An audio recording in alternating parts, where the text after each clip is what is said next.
Okay, let's get to some questions from the last market outlook. Number one, you said in the last Q&A that nobody knows where the market will end at the end of the year or at the end of the day. Suppose you mean price. Yep. Then what exactly we are or should look out for?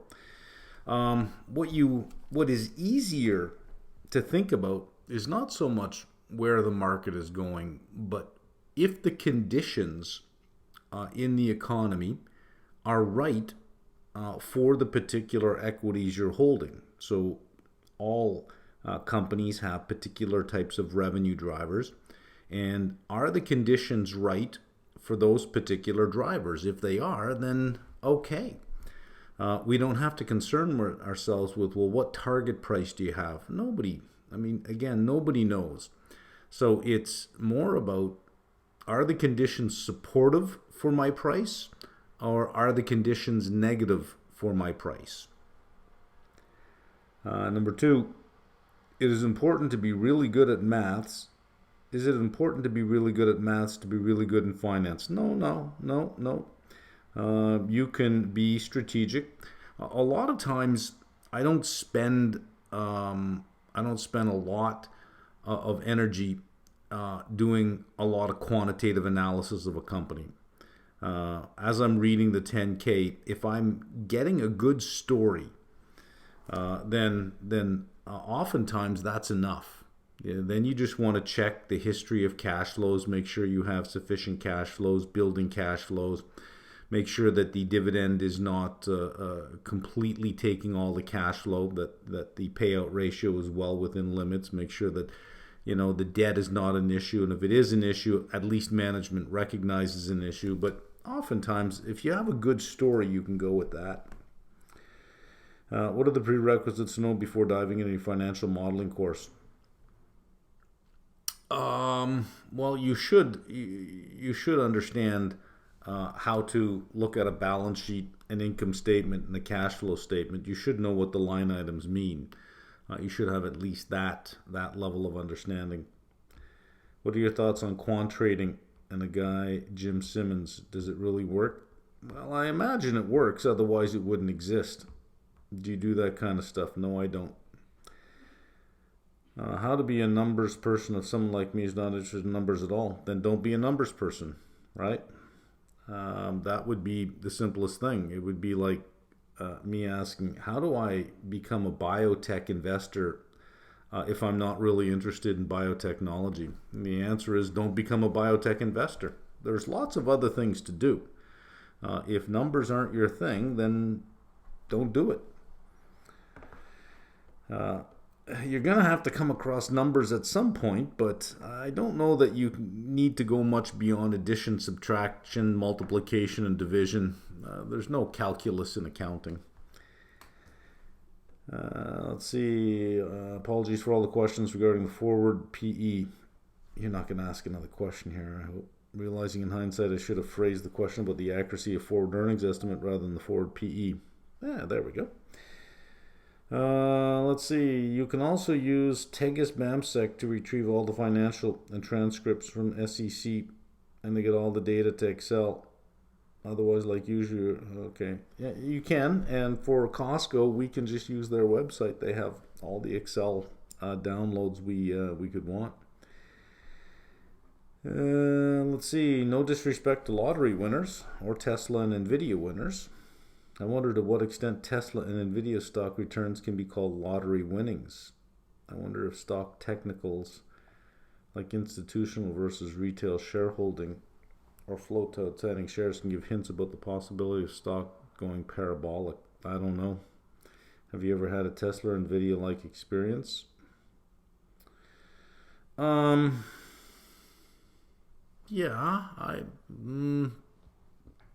you know what,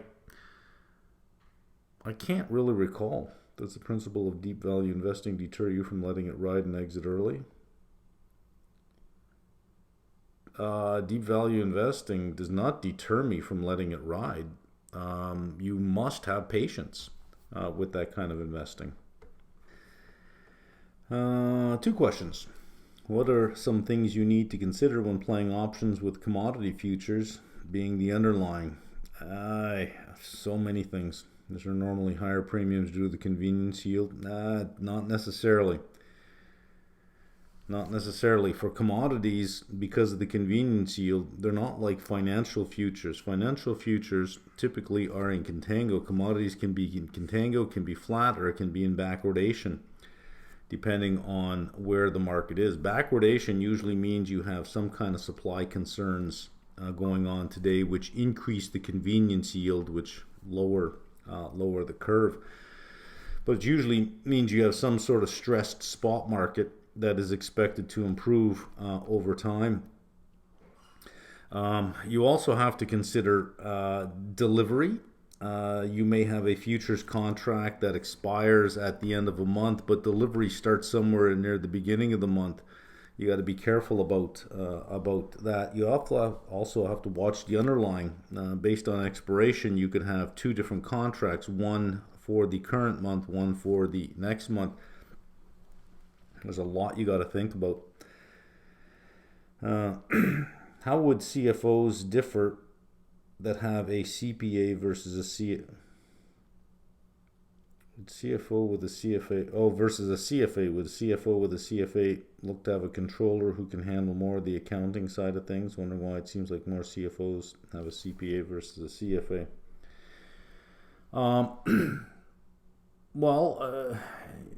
Usually it's because the department is responsible for the internal accounting. The CFO is the chief financial officer, is more likely to have rose through the ranks in the as the accounting side of it than the financial side of it. That's my best guess. I've never been in a corporation, so I can't really speak too much to it. Assuming portfolio theta is currently 0.2%, then a big market sell-off happens and I want to sell puts. Will it be too risky when my theta eventually increases to 0.4?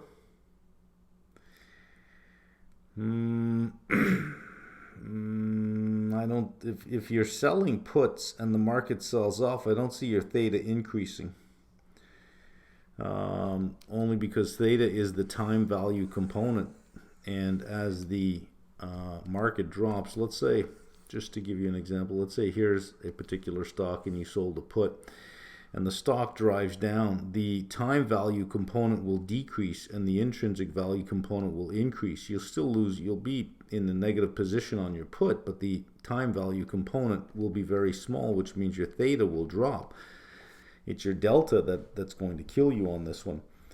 So as it's dropping, your required margin begins to increase. You'll need to post more margin. That's what you want to keep your eye on, but your theta will actually drop. Assuming I want to own the stock. Well, if you want to own the stock, you just continue to hold.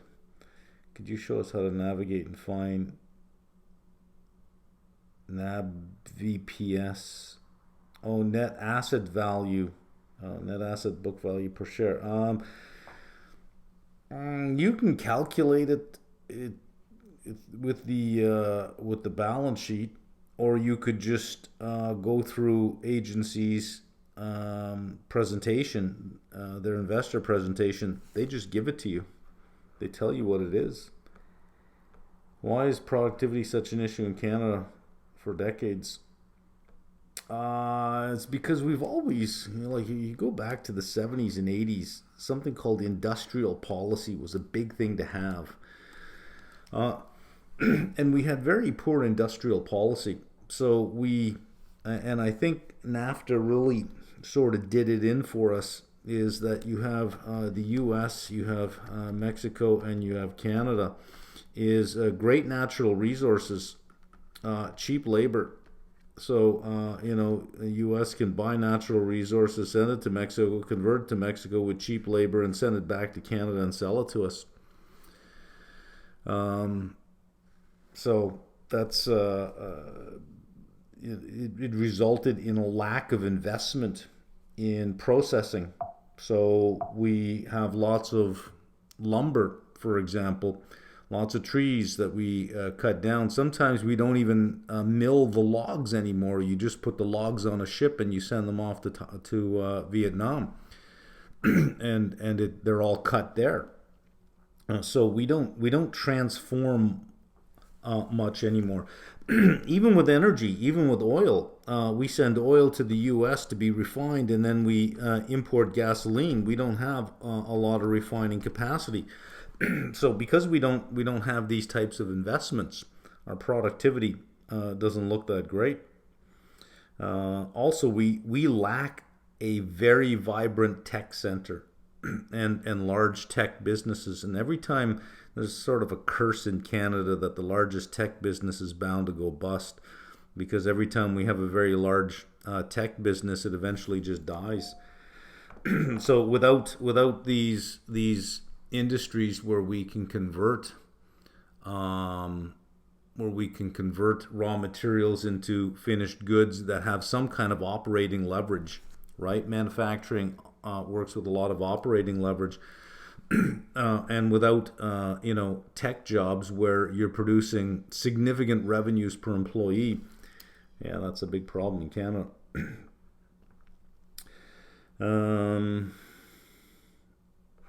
Should I read the rest here? I feel that we have one of the most talented workforces globally, most competitive, 24,000, and that's 12.5 of the world. Yeah, I think Ontario has more charter holders than New York State does. Many others are still deciding, can you assist on what our problem is? The big problem, I'd say big problem, is capital, right? For investment in new firms. That is the U.S. by far is the king of capital. That's why they're the king of patents. If you look at where most of the patents are filed in the world, it's the U.S. They're the king of startups. They're the king of value creation. The U.S. is still number one there. We don't really have that. To have that, you have to treat capital well, which means capital gains tax of maybe 20%, maybe 30%. We had 50%, and the Liberals saw fit to bring it to 66%. That is the wrong direction. That's only going to make a bad problem worse. Because why would I invest if I were in any country? Why would I bother investing here? Why wouldn't I move my capital to another country and invest there? Look at that, 20% on capital gains, 66% inclusion on capital gains. And this inclusion, and then you're taxed at your regular tax rate, of which is far more excessive than the U.S. So you can have a tax regime that deters investment, and that's what we have. And we had a government that took a step to make it even worse. What else am I missing? Sectors with duration: utilities, tech, consumer discretionary, real estate.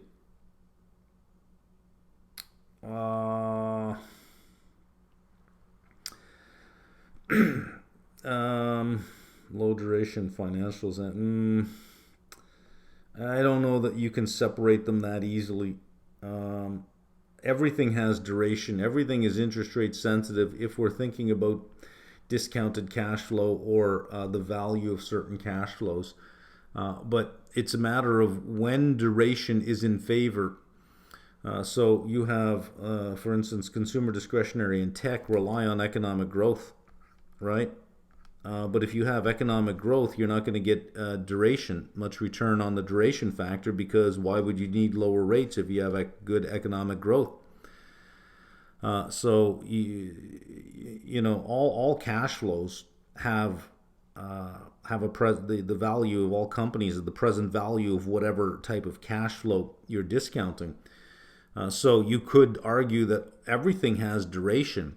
It's just you want to find companies where duration is in favor, that they're not disfavored by something else.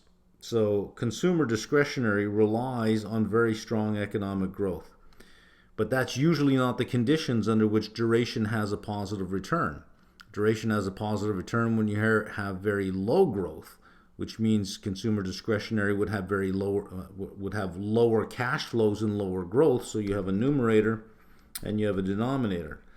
What you want when you're looking for duration is something that lowers the denominator without affecting the numerator. That is always utilities.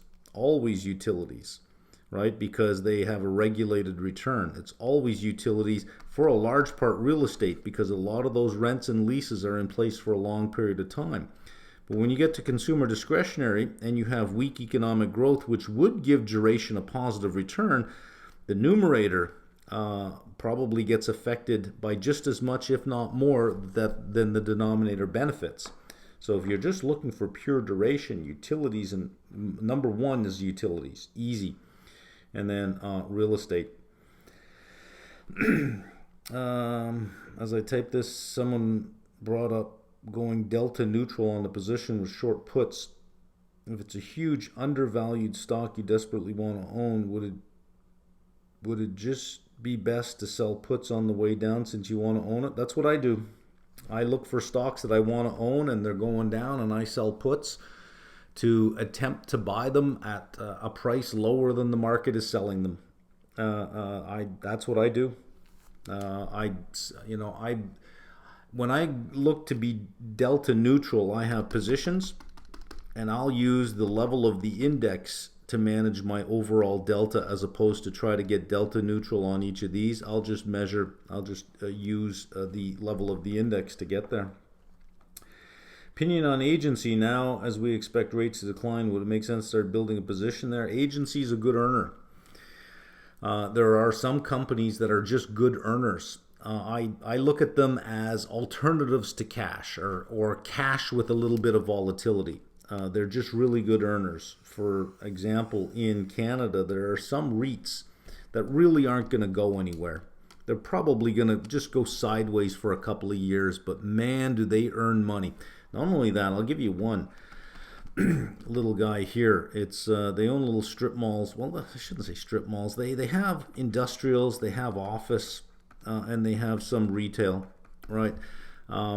They're not really going to light the world on fire. They're kind of fairly priced, I think, where they are. They're not going away because they've got good fundamentals, but they're not going up. Nice thing about their dividend at 8.8% is it's a 100% return of capital. 100% return of capital, so your tax rate on that is zero.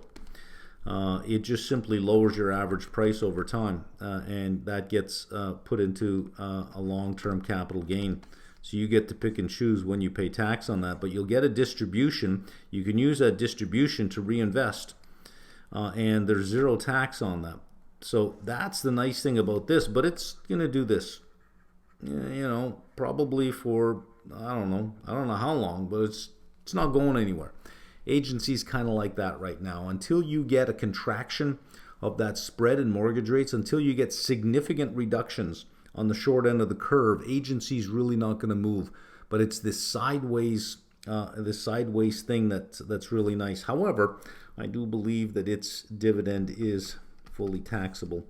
And if you're not in the U.S., I think you lose 30% of the dividend, and then it's still fully taxable. So it's not a very tax efficient dividend unless you are in a tax registered account in the U.S. It's a nice earner. It's a superior alternative to cash because it has low volatility.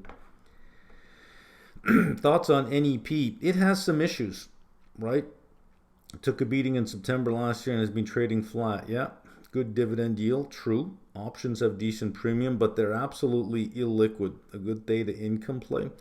I would rather own the parent, NextEra Energy, rather than NextEra Energy Partners. The parent owns a significant amount of NextEra Energy Partners anyway, so I do have exposure to it in a regulated REIT, which gives me regulated income. A regulated net income. So I'd much rather have that. How many rate cuts do you think we'll get this year? 3 is sort of where I am. Market expectations seem way too dovish. Do you think? We had inflation come in a little bit hot today. Let me tell you where TLT is. 101.03. You have good economic data, yields drop. Bad economic data, yields drop. High inflation, yields drop. Low inflation, this trade has been one way for way too long, and when the Fed meets on Wednesday next week, I believe they're going to disappoint the market greatly. I have shares of TLT, 5,700, and today I did my 57. I sold 57 calls at 101 for October. I think I got $1.87, $1.86, $1.87 on that one because it is overdone. It's just overdone.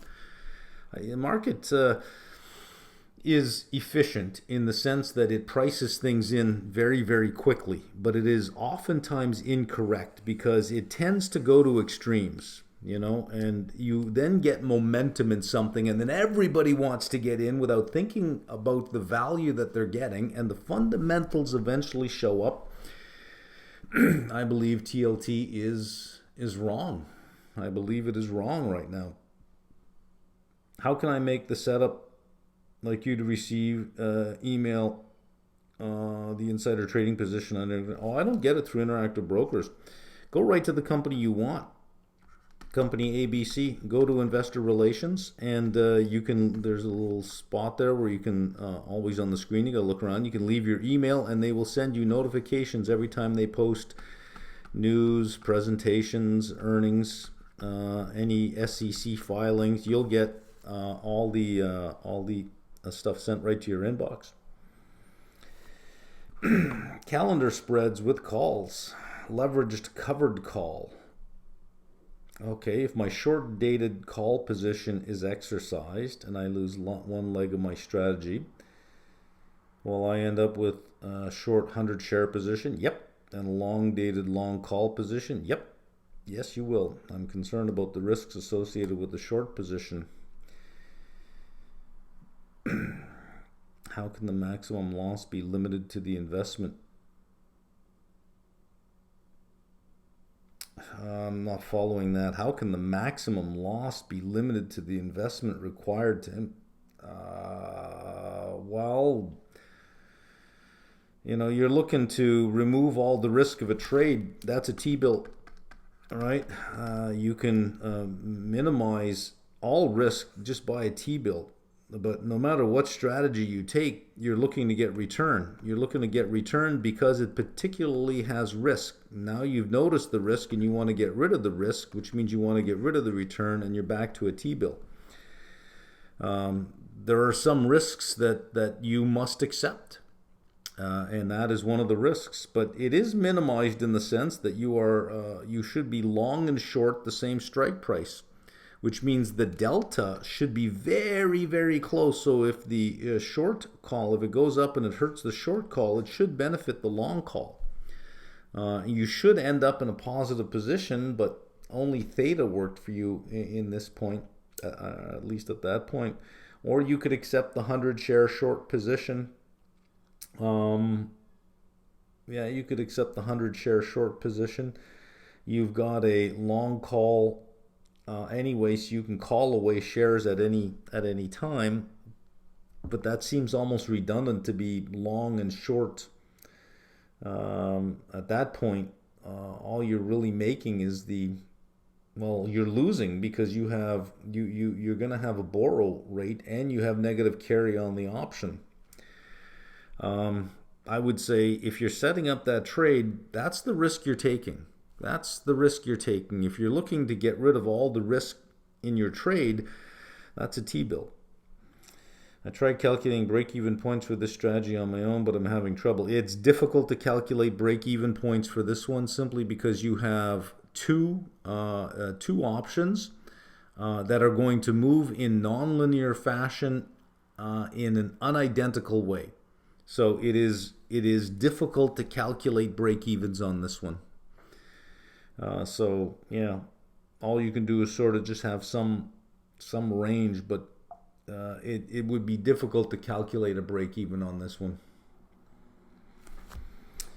Let's see. It reminds me how you have to repeat the same things regarding deadlines and where to find the information again and again. Yeah, it is. People come and go, so sometimes you get new listeners who haven't heard anything you've said before.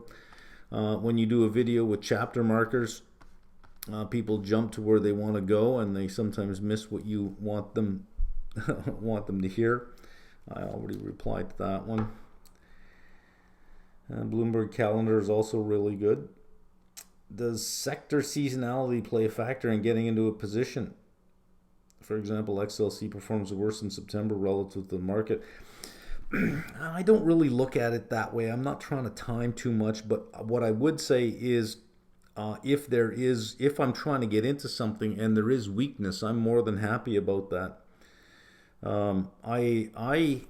The strategy I follow is not momentum. People sometimes criticize my style for it.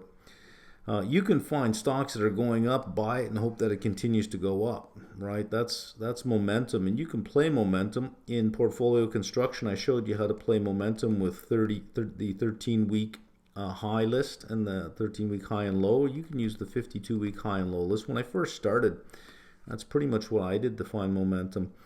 This is not really what I do. I don't buy when the market's going up and sell when the market's going down. I do the opposite. As the market's going up, I look at things to sell. As the market's going down, I look at things to buy. I follow the old adage, buy low, sell high.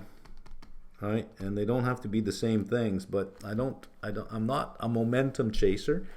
Not to say that I wouldn't look for momentum if I'm looking in a sector and I think the sector looks good and I want to see who's winning in that sector. I might look at the 52-week high list to see is anything in that sector hitting 52-week highs.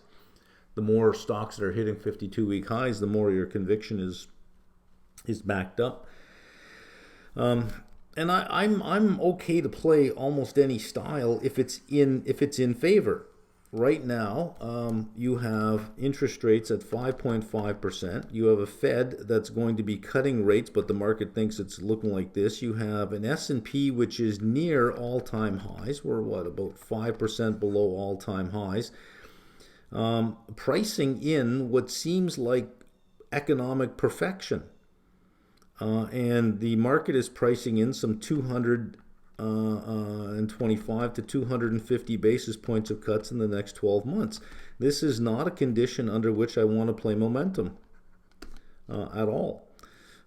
Here, I want to look for stocks that are beaten up and undervalued, where if the market goes down, they'll go down, but they're not going to go down anywhere near as much as these stocks that have 30, 40, 50, 60, 70 times forward earnings.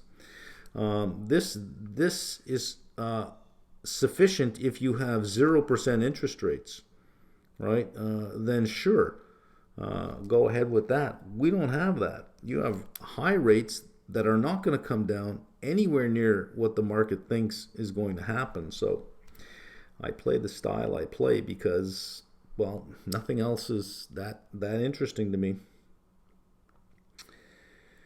I thought ISM numbers do not get monthly revisions, so I checked the July number. It was 46.8. You mind double checking the statement got upgraded? So on Daily FX, whenever you saw the previous number either in red or in I believe it was blue, the previous number blue means that there was a revision upward. Red meant there was a revision downward. I don't use that calendar. They put it behind a subscription wall now. I mean, you just give your information and you can get the calendar, but then you have to live with them sending you 10 emails a day. You want to invest, you want to invest, you want to put some money in, you want to open an account, you want to open an account, you want to invest. I'm like, I don't want that. So I use FX Street last week, and I think it was Trading Economics calendar, and it was in blue. So the natural reaction is to say, oh, looks like it was an upgrade.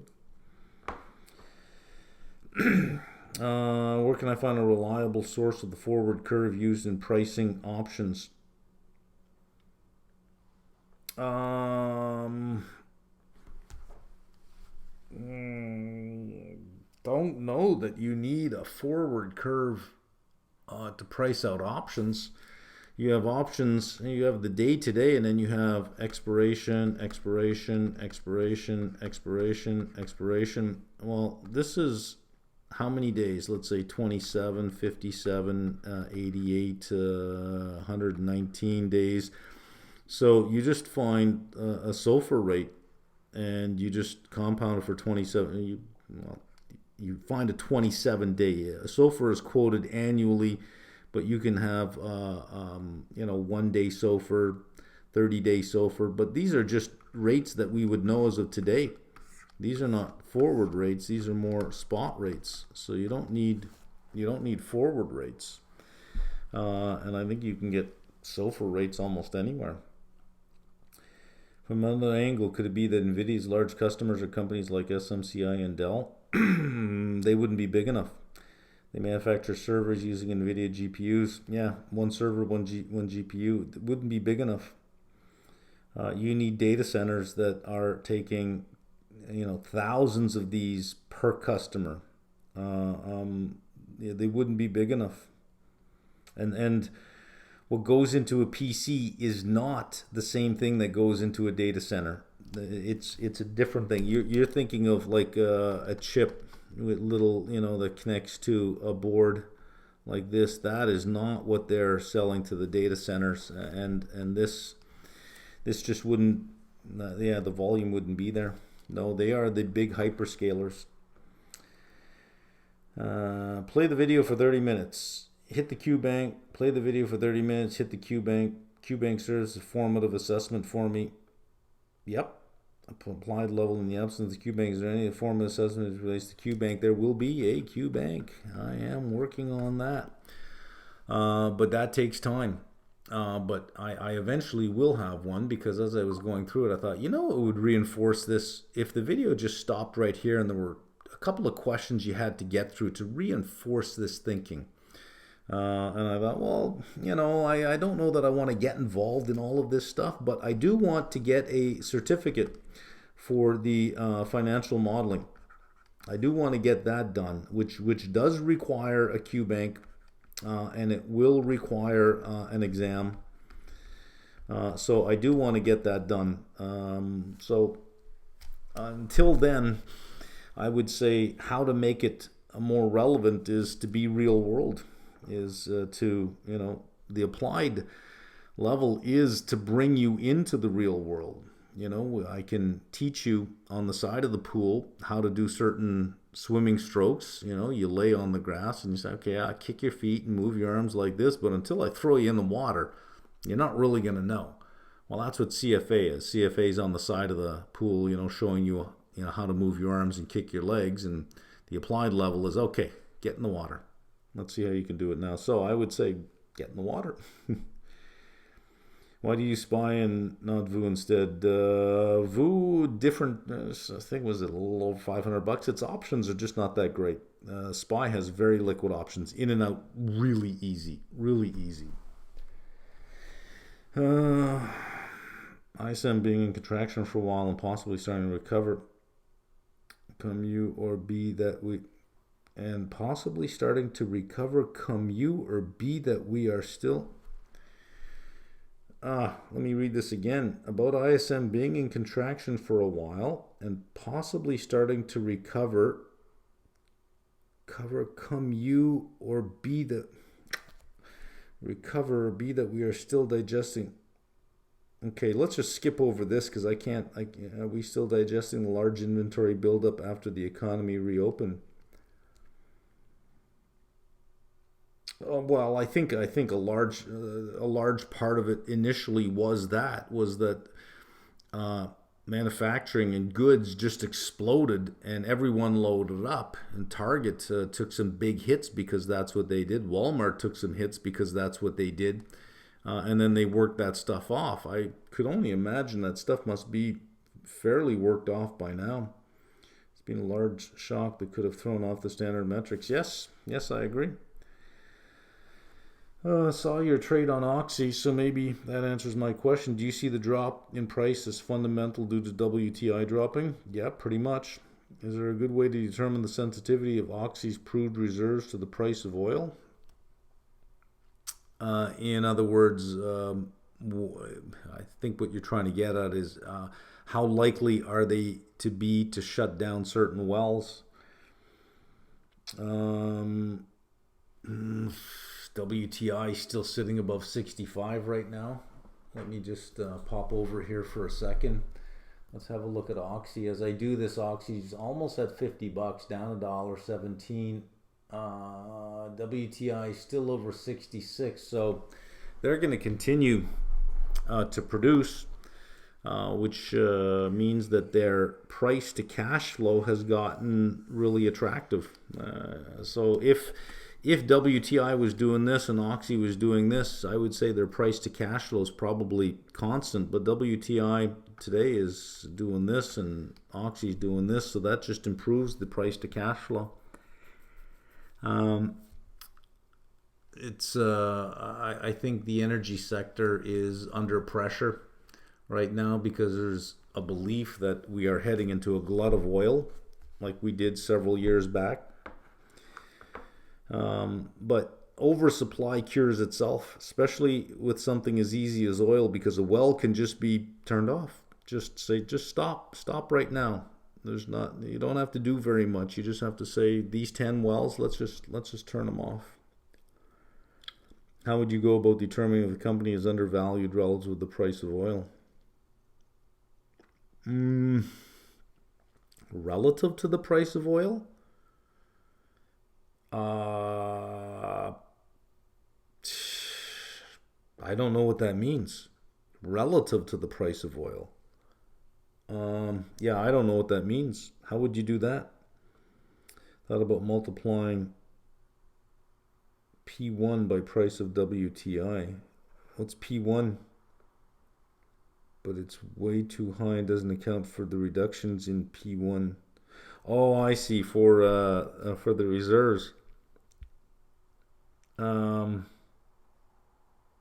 I don't know that would lead to I guess I'm not figuring out what you mean by undervalued relative to the price of oil. I don't understand that. Pepsi and Kraft seem like good candidates for income factories. Pepsi, you can double the monthly equivalent dividend for about 15 delta, and similar with, you can double the monthly equivalent. Okay, I was going to say they don't have a monthly. Similar with Kraft Heinz, unremarkable financials, been trading in a range. Both consumer staples, options fairly liquid. Yeah, I think so. Just starting the applied series, hoping to get up to speed ASAP before studying for L3. How should I combine the portfolio management section with the applied options, sector studies, extras, and now the financial analysis? This is all, the applied level has no real progression. It's not as if there's a start here and here's the road you go down. It's not one of these things. It's more like, you can go in as many directions as you want, and the more you learn about any one particular thing, the better you get at the other things. And so you see what I'm drawing out here? It looks like a web, right? It's more like that. It's more like, you can travel in whatever direction you want. There really is no start here. If you don't know where to start, I recommend the sector studies if you don't know where to start. Will the black screen pages be available in the newly updated PDF files of the sector studies too? Yes, it will. Since the GFC, the business cycles phase transmission slowed down a little, and seems it takes more time for the economy to enter into slowdown, but expansions are rapid since they're heavily influenced by fiscal policy and monetary policy. Oh, there it is, and major monetary supports. Do you think these are structural changes, or are we just witnessing exceptions because of the pandemic era shocks? Well, we certainly have exceptions because of the pandemic era shock. And when we look at Costco, we will see that because we're looking at 5 years. So we're looking at 2019 to 2023. And we have to ask the question, 2021, 2022, do we want to include those? Or do we want to go back to, let's say, 2016 and look at this period of time as more representative of what we're going to see going forward? Because in some of the data we see this kind of stuff going on, right? Where for 2 years we see different growth rates, significantly different growth rates in certain things, but then the growth rates come back down in 2023. So it's like, well, 2021, 2022, you have this question mark, but that is the 5-year period. So we're going to ask, should we model out, the last 10 years and look at the pre-pandemic period growth rates and relationships as being more representative of what we have going forward. But yeah, I think you have two things going on. I think that sentence has two correct things. There are pandemic era shocks that we have to sort of just say, well, we gotta try to get that out of the data somehow. Labor costs for the U.S. largely attributable to foreign labor entering the labor force. We saw in data during the month. Good for profitability, not good for social cohesion. Yeah, true. Some have suggested the surge in employment from foreign-born workers is tied to legal immigration, something anyone who isn't a raging xenophobe would argue is a good thing when properly targeted and engaged in moderation. True. And where our friends at Zero Hedge pointed out, conservative estimates from labor market experts like Steve Engler have shredded that narrative. I don't know how to comment on that. According to analysis prepared by Englander back in June, half of the non-farm payroll growth for the first 6 months of 2024 came from undocumented immigrants. So what? I mean, from a social perspective or from a political perspective, you can make a point about that. But from an economic perspective, from the perspective of making money in the markets, who cares? Who cares? Who cares who took the job? Like, who cares who showed up for the job? All we care about is jobs created, right? That's all we care about. Jobs created, because that creates aggregate demand. That adds to aggregate demand, and they go out and spend. That's the relationship we care about. Who took the job, Mary or Steve? Who cares? You may have something to say about Mary or Steve taking the job, but from this point of view down here, from this relationship, who cares? Who cares who took the job? Let them. I mean, what does it matter? Who cares? Who cares? The economy created those jobs. Some people forced their way into the economy and said, I'll take that job, thank you. Doesn't really matter. It was a job that was taken. So for the game I play, I don't think I really care if it was documented or undocumented. As a citizen in a system and a taxpayer, I may have an opinion. But as an investor extracting gains from company shares, I don't really have too much of an opinion on that. Wholesale inventories report for July released on Monday, struggling with interpretation. When inventories go up, I don't know if it's a positive signal indicating more investment at the wholesaler level, or is it a negative signal. It's both.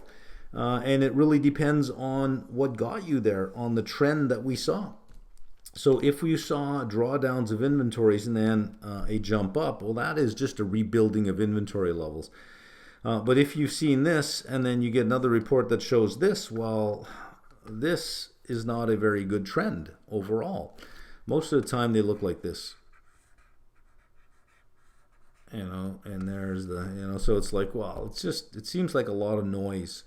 That it really starts to mean something when it just goes in one direction or another, combined with other things. But on its own, it's a good part of the component of GDP, because GDP under investment has change in inventories, right?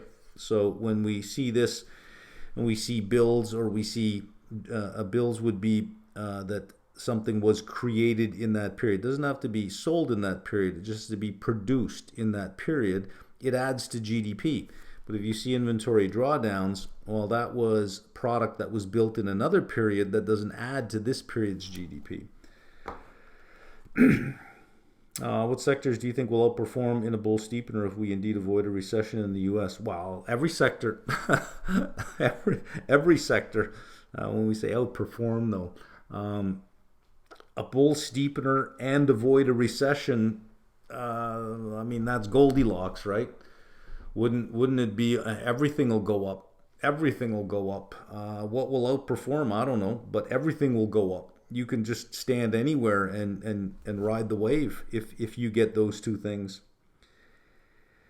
How I can bridge the gap between learning the content from CFA and actually understanding it intuitively to the extent I can begin to meaningfully integrate the concept in my own portfolio. Yeah, there is always a gap between a textbook and the real world. Even when I did my MBA, and the first thing I did was I started my own business, raised money from investors, started a business, and I was wholly unprepared for the realities of that. Even having taken entrepreneurship courses at the MBA level, wholly unprepared for the real world.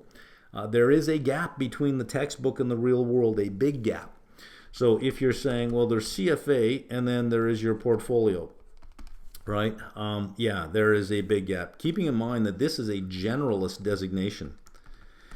It is not a specialist designation at all. So when you're managing your own portfolio, you do have to be a specialist in some things. You can't just be a generalist unless you're just going to be passive and buy broad-based ETFs, let's say SPY and TLT. And that's all you're going to do. But that's rather uninteresting to do, right? So you need to get some specific type of knowledge from a generalist, mostly a textbooky. I'm not going to say it's all textbook, but it's textbooky. There's a new word for the day. It's textbooky.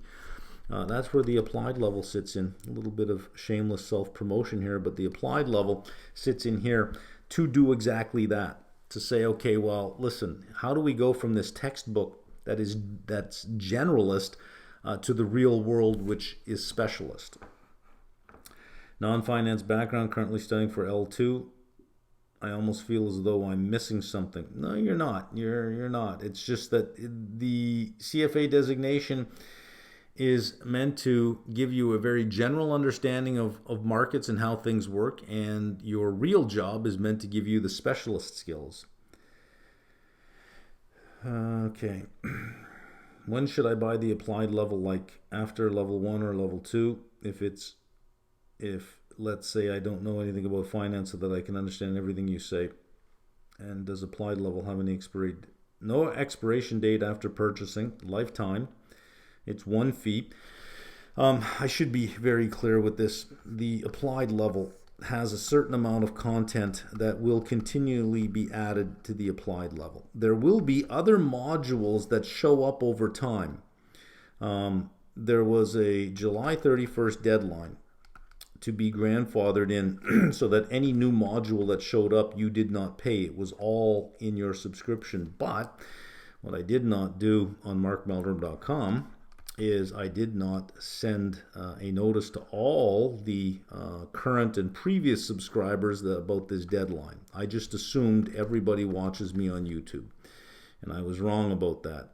So in a couple of days, there'll be an email going out to current and past subscribers extending the deadline to September 30th. So if you bought between August 1st and September 30th, you can just make the deadline September 30th. You'll be grandfathered in for everything because my slip up. But the applied level will have things added in. If you buy after September 30th, there'll be some modules that will be added on that will have a recurring fee because I won't be doing these. And I have to find a way to compensate the people that will be doing them. They'll be very specialized modules. Also, we're going to have certificates that at some point, the sector studies is going to turn into a designation, a sector studies specialist designation.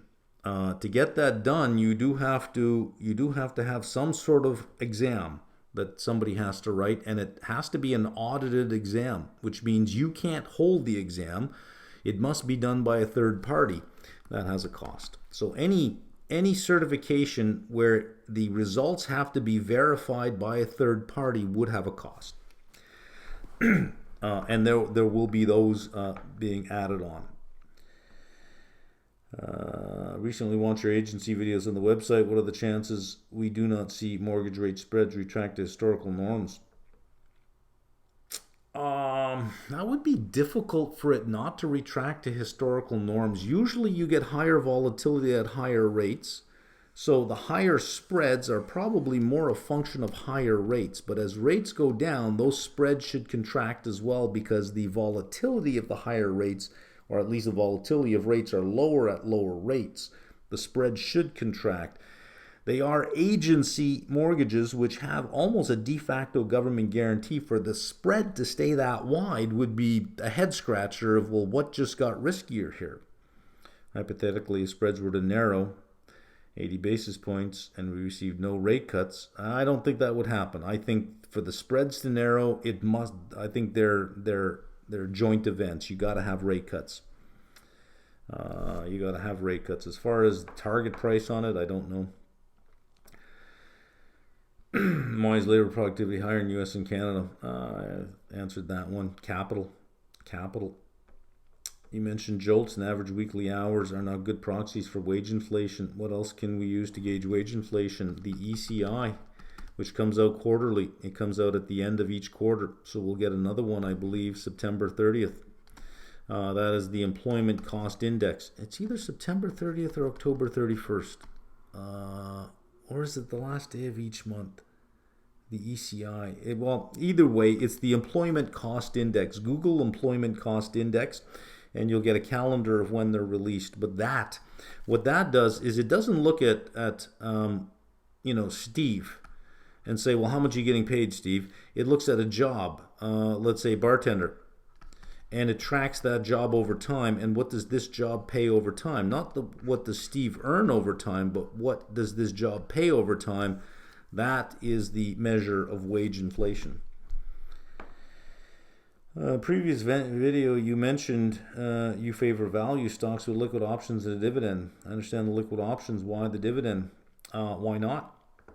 The dividend means that I get paid to wait. Let's say I buy something at 50, it retreats to 45. I don't want to continually have to work my way out of that hole with options. The dividend gives me something. I get paid to wait. So I'm happy with the dividend. At the end of the day, stock price drops on next dividend date by the exact amount of the dividend. That's true. So dividends don't really provide any added value. Yes, they do. Yes, they do. Let me just give you a very simple example of how that matters. Let's take a stock that's $100, and we're going to say it pays $2 every quarter. So for an 8% yield, right? I'm going to get $2 here, I'm going to get $2 here, $2 here, and $2 here. And let's assume that we can buy fractional shares.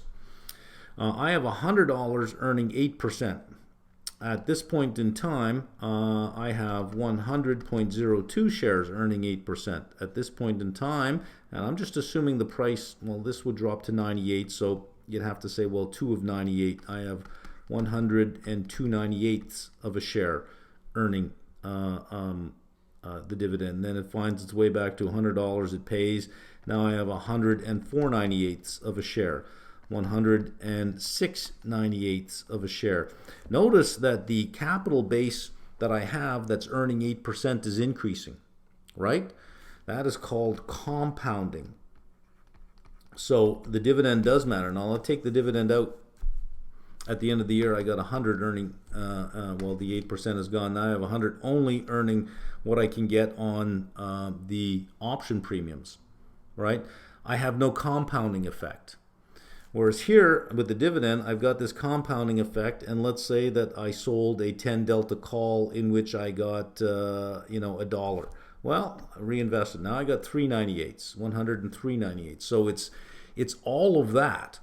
The effect of that over a period of time is incredible, by the way. So you want to find these undervalued stocks that pay great dividends, that have good options, that aren't really going to go anywhere for a while, that give you a chance. You use your money to buy your initial holdings, and then you use the company's money to buy more. You use other people's money, that's the options, because options are a zero-sum game, right? For you to make a buck, somebody must lose a buck. So you're going to use somebody else's money to add to your position as well, so that when it does move, you end up with more of the position than your money originally bought. So no, dividends do matter because they do allow you to reinvest at a price, if it drops at a price lower after you get the dividend. I know you're definitely not an advocate of MMT. No, I'm not. However, I've seen a number of very intelligent, educated, and down-to-earth economists defending it. Well, then that is an oxymoron. If they're defending it, they cannot be very intelligent. They might be educated. Maybe they're down to earth, but they're not very intelligent. You have to be rather simple-minded to accept it. In other words, you may be intelligent sounding and you may be educated, but you're not brave enough in your thinking to push yourself further than slogans. That's modern monetary theory, it's slogans, right? Researched quite a bit on the topic. I read a well-articulated paper postulating the theoretical principle of MMT are technically feasible if and only if we are in a strict zero interest rate environment. Well, no kidding. Well, no kidding. Then yeah, debt doesn't matter if it's zero interest rate. I mean, I can go and borrow $1 million at 0% interest, and I can buy a dividend-paying stock, and yeah, it wouldn't matter how much debt I have at 0% interest. Yeah, well, that's fine. And the moment the cost of financing the government raises, MNT loses its shine. But if we go back to ZERP, then MNT has its place. What are your thoughts on MNT? Rates are zero, ultra low. I still don't agree with it. Because let's say that you give me money and I go and spend it, and then you come back and you say, I know there was zero interest, I'd like my money back now. And I say, I don't have it. I haven't got it. You got to get that money back somehow. And if you look at a population, look at all the people in a population, about 50% don't pay tax. Because they're under 16 or they're over a certain age or their income is under a certain amount. But 50% of the population don't pay tax. They love MMT. Love it. The other 50% pay tax, and let's go to the top 10%. The top 10% pay about 40 to 45% of the tax. They pay their fair share, let me tell you. MMT, when you have to go pay it back, typically goes after those people. Why? Because they got it. They're an easy target, and politically they're too small to matter. So you end up chasing capital away at some point in the future. So what feels good today is going to have some bad outcomes later on. You can always make the case that something is good today. I can make the case that a glass of red wine a day is great. Well, if a glass of red wine is great, wouldn't 2 be better? And if 2 are better, wouldn't 3 be good? And if 3 are good, wouldn't 4 be great? Well, pretty soon you're going to get to a very, very bad place.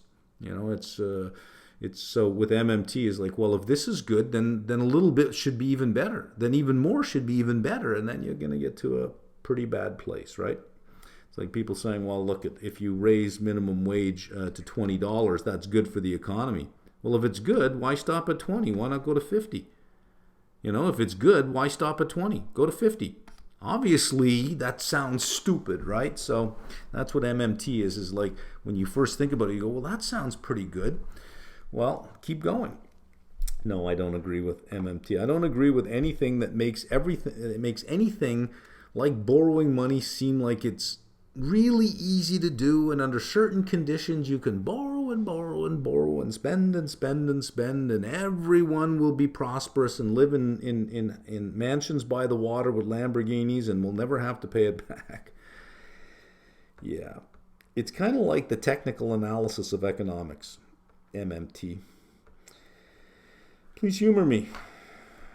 Neural Rubini has been fiercely bashing the Fed and Janet Yellen all of last year and was predicting a deep correction in markets. Earlier this year, he was in the no landing camp, which meant the economy does well, but the equity and bond markets suffer. Recently, he was on Bloomberg, and he seems to have gone soft. He now sees soft landing as more likely, and the overall market is fairly valued. I think there's a saying, the bull market ends when the last bear throws in the towel. Well, yeah. Perhaps this is it, or maybe we have to wait for Jeremy Grant. Well, don't wait for that guy. He's closer to death than becoming a bull. What is your expectation on the market direction in the event of a soft landing? It's hard to tell. The pathway to a hard landing goes through the soft landing neighborhood, right? So it's hard to tell exactly what we could expect from something like that. At this point, I just don't know. I'll tell you this though, because I was at Costco earlier this week. And I look at the price of things, and I wonder who's making it buy.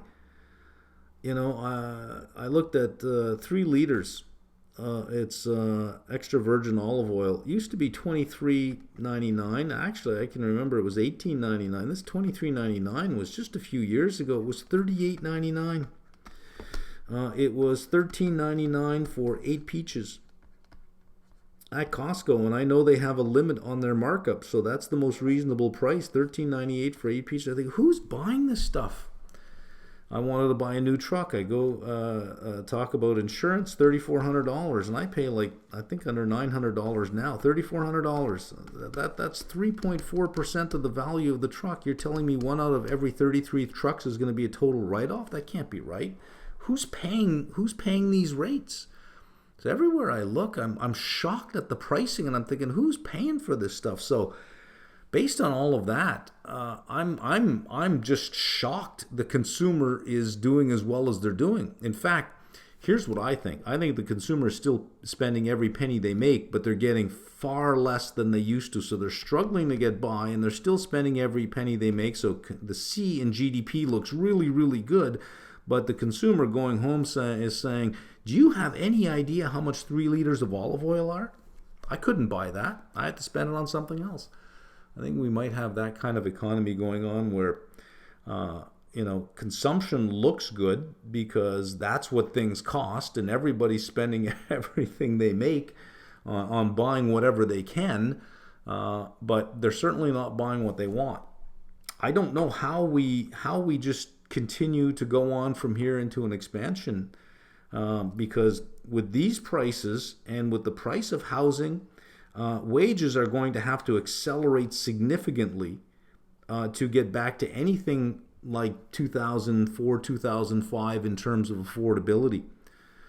And that would just be massively inflationary, which would keep rates higher for longer, which would kill the economy. So it's, I don't see a way out of this easily.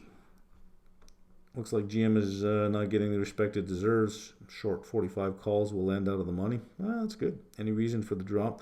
It's sort of the whole auto sector is just getting hit. Everything related to autos is just getting hit. Everything. What is your exit strategy for Oxy if prices of oil continue to fall? I don't have an exit strategy. I'm just going to continue to hold and sell calls and puts opportunistically. I've already had my 6250s and my 60s put to me. That happened last night. They were put to me, so I am long those shares now, and I also have other puts that are sold. I'm not that concerned about it. These things happen. For me, I'm comfortable with it. For somebody else, you got to make decisions, right? This is the game we play. This is the risk we take on. Things go in things. Some things are in favor. Things go out of favor. Hard to tell when they're going to happen. I'm comfortable with it. I'm comfortable. Do you usually prepare an emergency plan in advance? Not for something that I fundamentally want to hold anyways. Not really. Where I would put an emergency plan in place is if something just didn't work out, or something changed, or new information came to light. So let's say that I'm long GM, and they announce that they have to restate the last 5 years of their statements because revenues and income were overstated. I'm out. That's something you don't survive. I'm out. Just get me out. Something like that I would leave. But just for the price falling, not really. Not really. When you calculate ROE on your options trade using margin when they are cash secured, why do you calculate ROE on your options trade using margin when they are cash secured? I don't think I do that. On each option, I look at what the return, what premium you're getting for the margin you got to put up. But that's not going to be my return on equity. My margin requirements will change. I may not hold that option right till expiration. I may add to it. I may decrease it. I may close it. My return on equity is basically, in the end, whatever at the end of the month, how much did I make? How much did I end with? How much did I start with? Have you ever seen a company provide material financial information during an institutional only event? Celsius said sales to Pepsi were way down during Barclays event. Mm, um,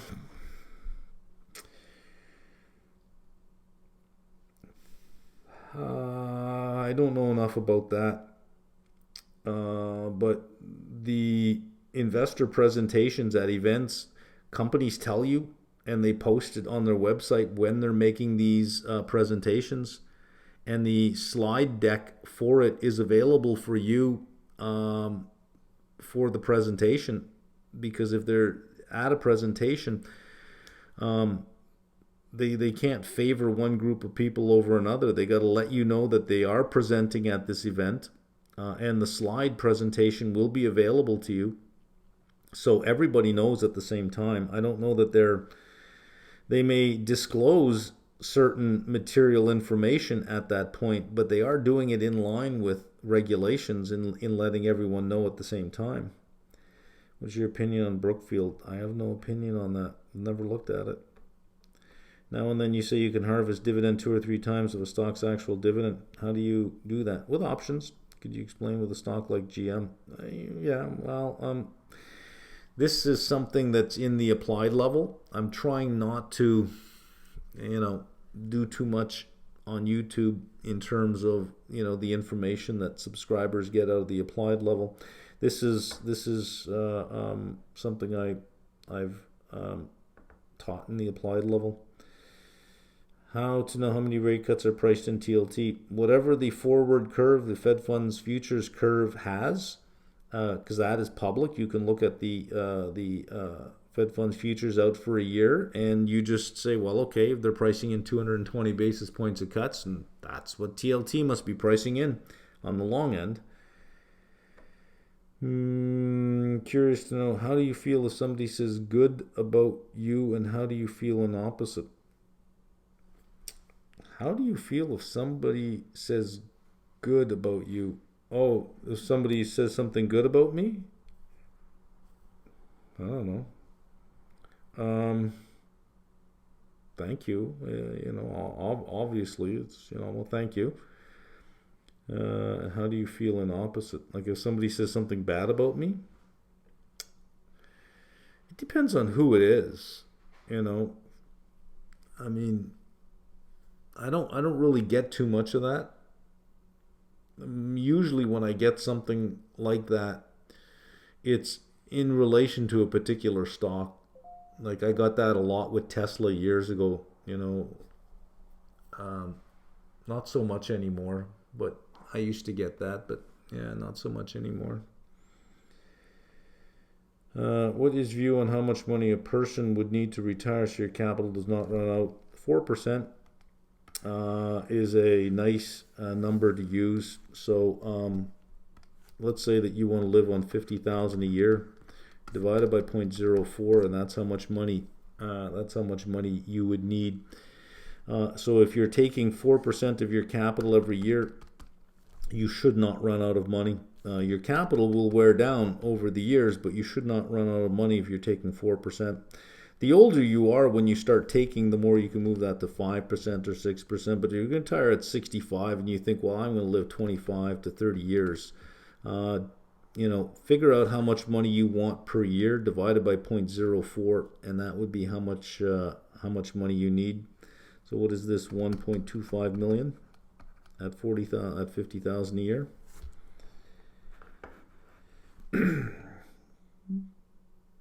I've also read about bond ladders and structuring retirement portfolio being stocks and bonds to facilitate withdrawing funds for day-to-day use while maintaining long-term investments. Yeah, just curious on how you would allocate a retirement-like portfolio. I'm going to avoid that question altogether because I don't need to worry about that. So, and I'm not an investment advisor in that sense that I would say, well, here's how you should structure it. So I'm going to avoid that. Thoughts on the GM credit card news? Well, it's not GM's credit card. GM really has very little to do with that. What it was a credit card where users could generate rewards to use against purchasing or leasing a GM vehicle.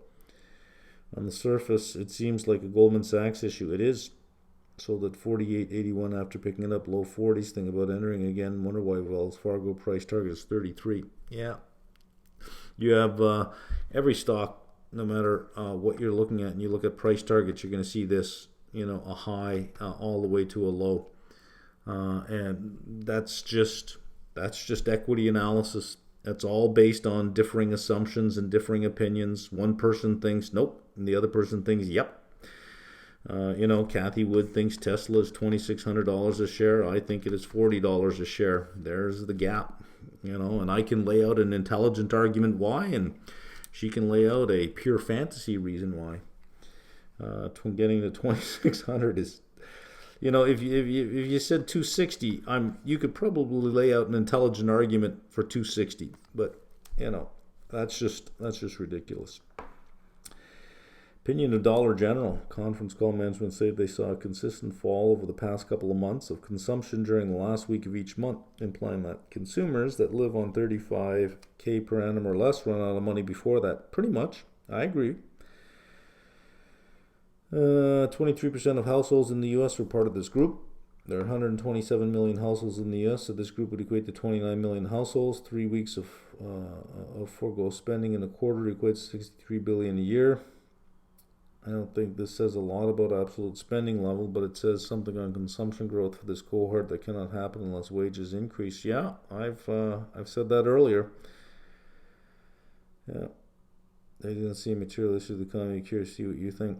Yeah, this is not. This doesn't surprise me that you have some people who can't make it from paycheck to paycheck. That's what all the payday loan. If everyone could make it paycheck to paycheck. If no one needed money in between, you wouldn't have payday loan places. So just the rise of the payday loan places tells you a lot. Where can we look for information about marginal propensity to consume? That's purely economic. So Google it. You'll get a lot of, I think, interesting sites. Zero to gain accreditation participating in applied selling. There will be, yes, there will be. I value the content you provide far more than any badge. I just want to show it to employers. I have heard from two separate people now that in mentioning that they used our site for their CFA and that they are using the applied level, the person that was one of the people in the room,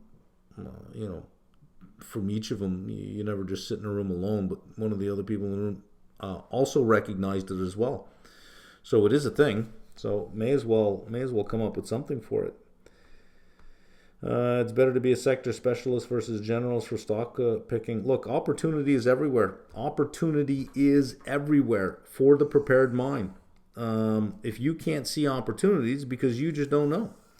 So let's say that I was walking along the street and I get to a big empty lot and I'm in a new city. I know nothing about the city. I say, there's an empty lot. I keep walking along the street. However, there are people who live in the city that look at this empty lot and they see different things. One sees a parking lot, one sees an apartment building, one sees an office tower. They can see opportunity because they are part of this community or this city and they know something about it. I'm brand new to it and I'm just walking by. I can't spot the opportunity or the right opportunity for that. Same with any sector.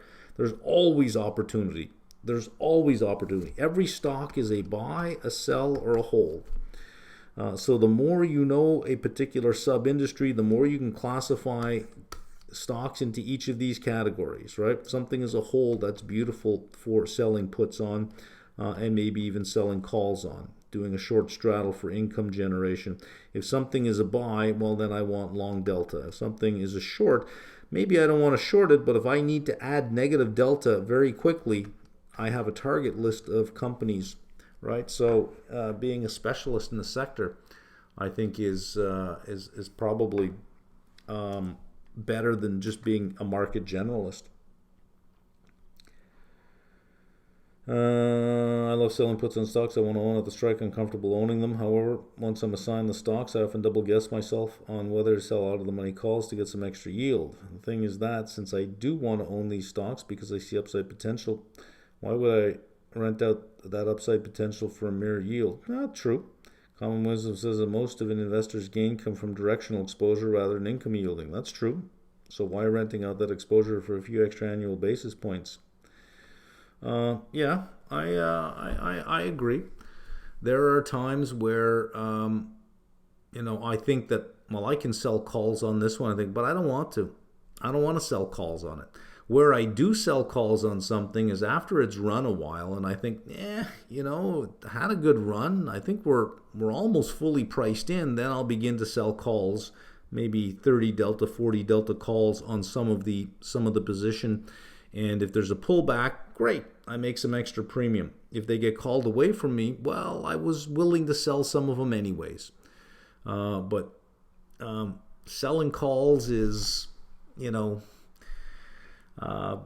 if you are in an allocation regime, let's say that you are buying so many shares of a stock and you're buying at regular intervals, or you set up a strategy such that you're selling puts at the money puts, every 2 weeks on something automatically, and shares are being put to you, and you want 10,000, you're at 7,000, 8,000, but you still want to keep your put selling going on. That's when you'd combine it with call selling, not on your whole position, on just some, so that you can always maintain a certain allocation. What do you think of investing in publicly listed private equity firms like? Okay, I don't know anything about those guys, so I can't give an opinion. Thoughts on tracking U6 unemployment rate as additional metric on unemployment data? Is any value in it? Well, I'm sure there is. I don't know that it's incrementally more than knowing the direction of employment, though. While the rate futures are pricing in some serious rate cuts over the following 16 months, as if they were expecting an economic downturn in 2025. Yep. Credit market remains cool as a cucumber. No kidding. Corporate spreads at historical lows. One of them must be wrong. One of them is wrong. Which one? I don't know. Goldman reduced her copper outlook from 10,000 to 10 from 15. What do you think about that? Yeah, I think today, yeah, it made sense to do that today. Fast forward 12 months, 18 months, 24 months. No, I think that price will go back up. Too many political uncertainty in Mexico. You still bullish? Cautiously bullish. I'm waiting to see if it can hold under 20. If it can't, then probably not going to be too interested. How do you get 8.6 annualized from 0.693? 1.00693 to the power of 12 minus 1. Purpose of a financial model, and should we do a model for each company before investing in their stocks or options? Can we make a model for a non-publicly traded company? For non-publicly traded, yeah, you can.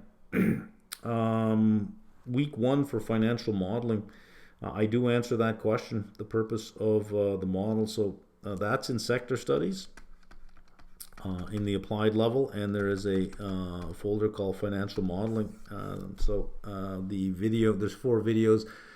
There's one that says financial modeling part 1. Basically, the first screen, I answered that question. What is your framework for a good question? Well, a good question is one that I can understand that makes no assumptions. So let's say that I say to you, here's a bad question. Do you remember those people that time at that place that said that stuff? Well, that's, come on. Like, way too many indirect pronouns in there. I mean, you gotta give me something to work with. So you have a picture in your head of what you're trying to ask. When you ask the question, you want to make sure I got the same picture in my head. So that if you're using a particular word that means something to you, in your question, you have to think, I wonder, does this word mean the same thing to him that it does to me? And if there's any discrepancy on that, you might want to tell me what you mean by it. So in questions, what do you think, when I go to the LTQQB and I do this, I'm thinking, well, what is LTQB? Like, what is that? Now I'm lost, right? Because you're assuming that I know this. So a good question. If I'm talking to another expert in the field, I can assume they know certain things. But if I'm asking a question about something specific, I can't assume that the other person knows it, knows the language I'm using. What is your framework for an intelligent question? I don't. It would require me to think about that and to ask you probing questions like, well, what do you mean by intelligent? Should I care about it or just ask questions? Just ask questions. Costco video is great. Do you think you might put a guide to a walkthrough of a financial statement? I already answered you. We are nowhere near done. That's week one. That is only week one. Week two, we start making decisions about historical data. We start making decisions about, well, what accounts are we going to include? Which ones are we going to expand? Which ones are we going to collapse? How many years of data are we going to use? And then we start setting up the spreadsheet for that. We got a long way to go. By the time we're done, you're going to be sick of looking at companies' financial statements. But we're going through everything. I can't find applied videos about balance sheet. That is in sector studies, financials. Skills are today's employer in finance looking for. I am far removed from the job market. I got no clue. Should I do an online course or data analytics where they teach Python and data visual? I have no clue. I don't know what an employer would value. Do you constantly watch news like you are working and have a tab on for news? Pretty much. Or do you look at it at the end of the day? No, throughout the day. What daily habits should one religiously follow to be really good in finance? The same ones you would follow to be good in anything. The same ones you would follow to be good in anything. Does the applied series use CFA contents? Yes, it does. I already answered that one. OAS table, I answered that one. Took way too big of a position in Oxy. Loss reduction elimination video says at this point don't add delta by selling more puts. Correct. Don't do it. The right thing to do is to sell calls. Correct. I've been selling Oxy 5250 calls, which is 50 delta, but I believe 50 is the floor. Well, if you sold the 5250s, you did all right today. Can I reduce my loss twice as that by selling 50 puts and 5250 calls? Well, there you go. Selling the 50 puts. No. You don't add. If you're concerned because you're in a losing position, you never add to a losing position. Wherever you are, you work your delta towards zero, not increase your delta. How do you determine if you sell both sides of the option or only sell calls? Right now, all of the Oxy puts are near 100 delta, and if assigned, they are 100% of my account value. Your lower ones, your 55, see if you can roll them forward to try to pick up, you can pick up something if you roll them forward, maybe pick up an extra, I don't know how much, but see if you can roll some of them forward. I'm surprised your 6250s and 60s haven't been put to you yet. Yeah, you should never get into that position. Had I been sitting beside you and I saw your account size and you were doing 6250s, 60s, 57, even with Oxy still at 60, let's say, I would have said, whoa, hang on a second here. There are points where you just have to, keep your hands off the keyboard.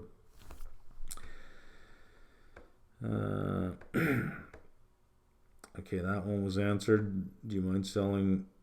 You said you don't mind selling puts on S&P at lower levels, but it depends on how we get there. Well, let's say that a nuclear weapon goes off in the world and S&P drops 500 points. I'm not buying because I don't think we're done. It's how we get there. If we're just getting this, reevaluation of rate cuts and rethinking economic growth and the market's drifting down, then I don't mind buying at a certain lower price. But if something bad happens and we start gapping down, then no, I would step aside for a while. How many more do we have here? Oh, we're almost done. Any good books you can recommend on accounting and statistics from basic to advanced? Any textbook. What do you think about technical analysis and technical indicators? Does it help? Flip a coin. It's just as helpful as flipping a coin. Is this stock going up? Flip a coin. Heads, it's going up. Tails, it's going down. Heads, okay, it's going up. Look at the technical indicators. It says it's going down. Well, it's 50-50. Technical indicators are 50-50. Half the time they work, half the time they don't. Flip a coin. The same thing. Flip a coin.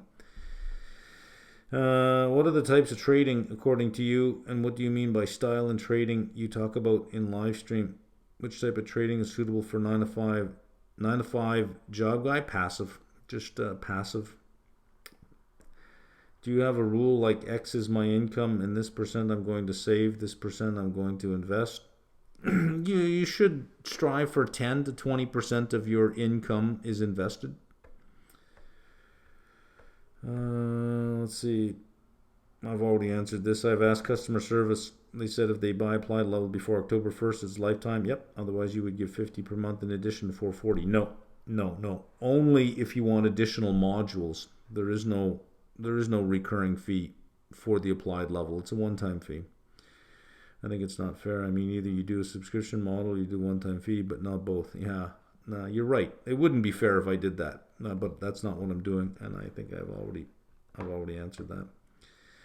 Composition of applied level subscribers a few times. It would certainly be interesting. You could elaborate on the background of the participants, age, gender, origin, proportion. We don't track that kind of information. If I were going to apply AI to our data, it would be pretty pathetic. A data scientist would say, but you're not even tracking any data. It's like, well, why would I? It's one fee. There's no recurring fee. What do I care where the person lives? What do I care what gender they are or what country they come from? I don't need that information. So I can tell you right now that there'll be no data mining of your data, in personal data in that sense, because we just don't have it. However, your pathway through the system, how long you spend doing this, how long you spend doing that, we do have that. That's important to know. But as far as, where you live, couldn't care less. And that's it.